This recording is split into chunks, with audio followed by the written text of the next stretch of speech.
Hello everyone, welcome to my channel. My name is Aparna and in today's video we will continue with our chapter. So let's start. Inspiring by the storming of the Bastille, the people in many other towns and cities of France joined the protest and took power into their own hands. The peasants rebelled against the feudal landlords. The rumor spread that feudal lords were preparing an army to destroy the peasants and their crops. Frightened but incensed, the peasants armed themselves with sickles and spades and invaded the places of the landlords. They looted the granaries and burned the land documents. The aristocratic lords abandoned their states and fled in large numbers, seeking refuge in neighboring countries. देखिए जो Bastille का जो group था वहाँ से inspire होने के बाद में जो लोग थे वो दूसरे टाउन्स और सिटीज़ से फ्रांस में ज्वाइन करने लगे थे और उन्होंने जो पावर थी अपने हाथ में ले ली थी। जो पीसेंट्स थे वो भी फ्यूडल लैंडलॉर्ड्स के प्रति बहुत ज़्यादा रिबेल हो गए थे, बहुत ज़्यादा मतलब रिबेलियस नेचर के वहाँ पर वो हो चुके थे।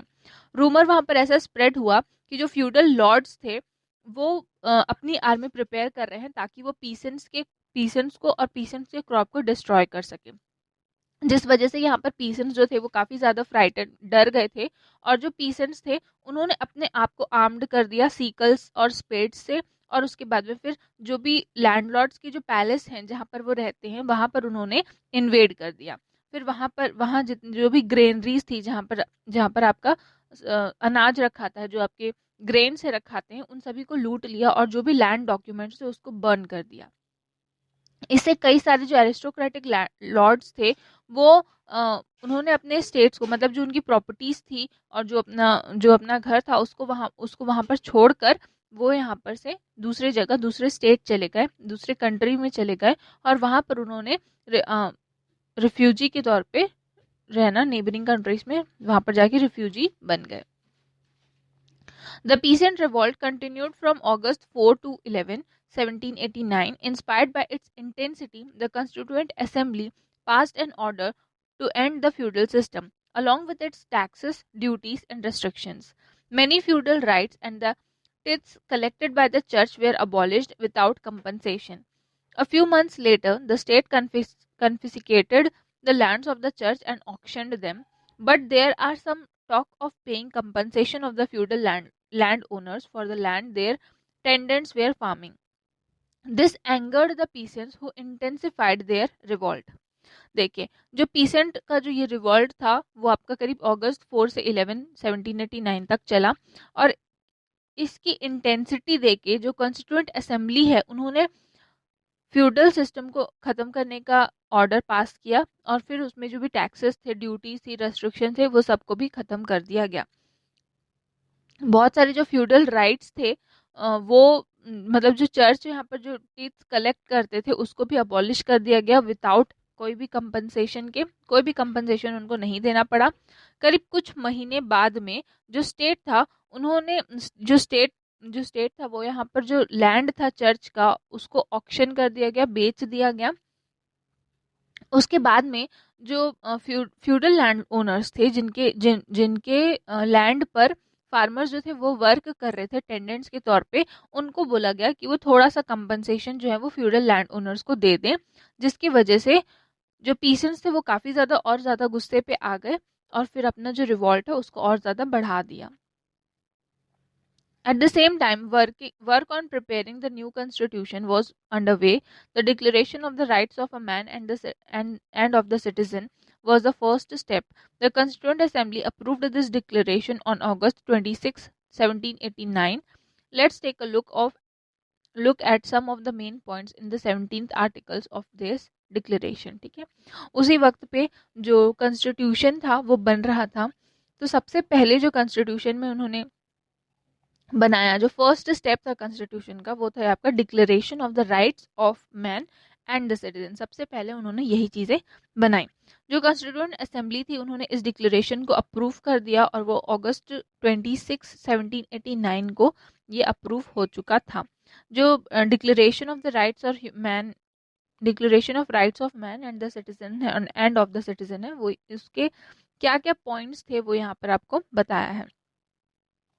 सबसे पहला point, man are born and remain free and equal in rights. ठीक है, यहाँ पर मैन मतलब कि सब जो लोग हैं वो बॉर्न हुए हैं फ्री रहने के लिए और सभी के पास में इक्वल राइट्स हैं. The goal of any political association is the protection of the natural rights of men, which cannot be taken away under any conditions. These rights are liberty, property, safety, resistance against oppression. ठीक है. जो second point था वो ये है कि political association जो है वो यहाँ पर जो राइट्स है ह्यूमन के, ठीक है, ह्यूमंस की जो राइट है, जो मैंस की जो राइट है उनको प्रोटेक्ट करेगी और जो भी राइट्स हैं उनको किसी भी कंडीशन पे नहीं लेगी. क्या क्या राइट्स हैं? तो liberty, property, safety, resistance against operation, ये सारे जो राइट्स हैं वो किसी भी हालत में किसी भी कंडीशंस पे उनसे नहीं छीने जाएंगे. The principle of any sovereignty resides essentially in the nation. No body, no individual can exert authority which does not emanate expressively from it. जो sovereignty है वो आपके नेशन के अंदर में ही एसेंशियली होती है, मतलब नेशन में ही होती है. कोई भी बॉडी, कोई भी इंडिविजुअल अपनी अथॉरिटी, अपना जो फोर्स है वो वहां पर किसी के ऊपर भी नहीं लगा सकता. Liberty consist of doing anything which does not harm others. Liberty का मतलब यहाँ पर यह है कि लिबर्टी तो मिलेगी लोगों को, लेकिन उतनी ही लिबर्टी होगी, मतलब उनकी लिबर्टी जो है वो किसी दूसरे को हार्म बस ना पहुंचाए, तो फिर उसके बाद में उनको उतनी लिबर्टी जो है वो दी जाएगी. The law has the right to forbid only actions harmful to society. Law सिर्फ वही एक्शंस को फॉरबिड करेगा, खत्म करेगा जो कि सोसाइटी के लिए हार्मफुल हैं. The law is the expression of the general will. All the citizens have the rights of contributing personally or through their representatives to its formation.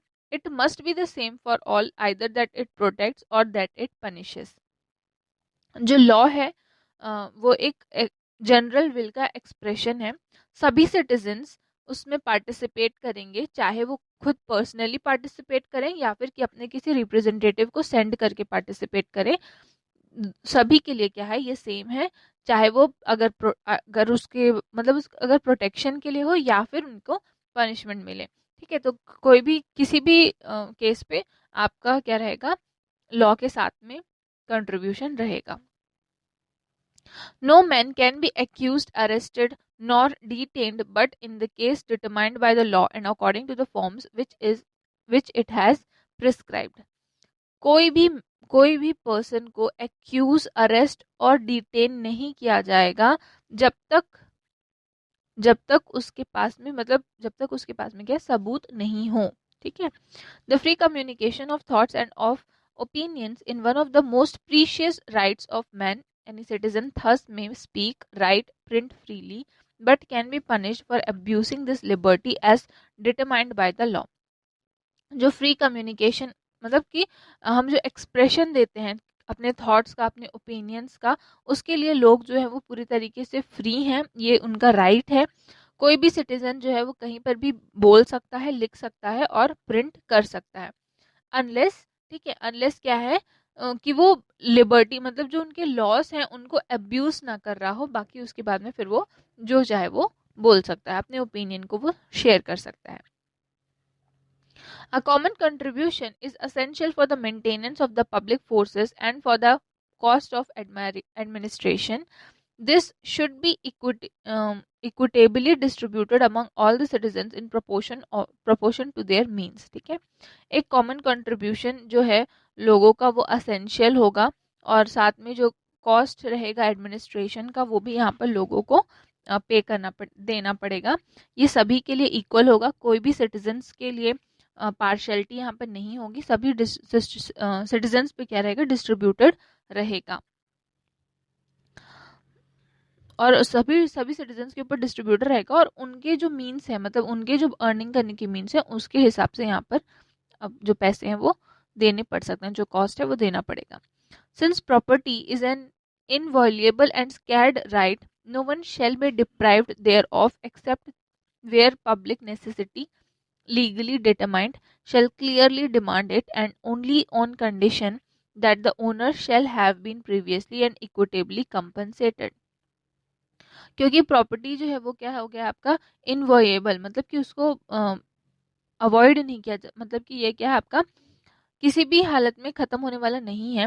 ठीक है, तो प्रॉपर्टी जो है इनवॉल्यूएबल में आ जा रही है और एक राइट है। ठीक है, तो कोई भी इस राइट को पब्लिकली मतलब क्या है, मतलब कि यहाँ पर कोई भी इस राइट को डिप्राइव नहीं कर सकता लीगली। ठीक है, यहाँ पर क्लियरली मेंशन है कि अगर वो लैंड जो है वो लिया जा रहा है या बेचा जा रहा है तो प्रॉपर जो प्रीवियस ओनर है उसको प्रॉपर अमाउंट मिलना चाहिए, इक्विटेबली कंपनसेटेड होना चाहिए, उसके बाद में ही वो जो लैंड वगैरह है वो आपको मिलेगा। ठीक है, नेक्स्ट क्लास नहीं, हम यहाँ से देख लेते हैं। We can see from the title of the declaration that it talks only of man. Up until the 19th century, the democratic thinkers and revolutionaries talked only about the rights of men. They believed that the place for women was in the home and they should not venture into public life. That is why only the rights of men were established in the public sphere.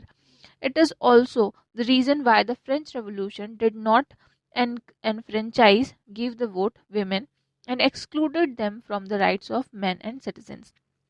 जब हम लोग declaration को पढ़ते हैं तो उसमें सिर्फ और सिर्फ मैन के बारे में बात की गई है।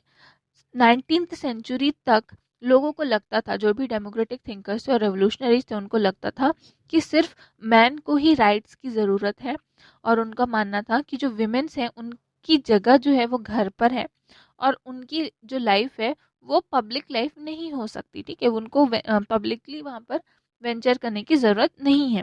इसीलिए यहाँ पर सिर्फ और सिर्फ मैन के राइट्स की बात की गई है और पूरा जो आपका क्या है स्फीयर है, जो भी यहाँ पर बात की गई है वो सिर्फ और सिर्फ मैन की गई है।